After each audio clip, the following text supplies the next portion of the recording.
આજે તો વાડીએ જઈને બોલે નાખી બાકાજી કી। મારા નવા મિની વ્લોગમાં આપનું હાર્દિક સ્વાગત છે। અને મારે ભાઈબંધને જવાનું હતું વાડીએ, ત્યાં જઈને પી લીધી સોડા અને ત્યાંથી વહી ગયા હોજે નાવા અને દબ્બા મંડ્યા ધૂમકાન પાછા વહી ગયા ઘર બાજુ। ઘરે આવીને ટ્રેક્ટર લઈને વહી ગયા વાડીએ।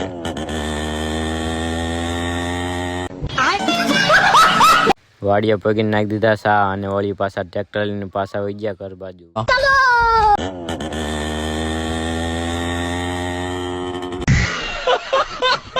અને દુકાને જઈને ભાઈ બનારે કરી નાખ્યો નાસ્તો અને આપણને ભેગા થઈ જતા ટીલ્લુ બાબા। मैं बाबा टिल्लू टिल्लू नाम मेरा बाबा टिल्लू। इसका कारण नरेंद्र मोदी। લાગી જઈ થી ભૂખ ને ઘર જઈને ખાઈ લીધા પુલાવ અને બહાર જઈને આપણને ભેગો થઈ જતો ભત્રીજો। लेकिन एक सेकंड गजब बेइज्जती है। પડી જઈ સાંજ ને મહેમાન આવી ગયા હતા ને ભાઈ દીધી લચ્છી। બ્લોગ સારો લાગ્યો હોય તો લાઈક અને ફોલો કરી નાખજો।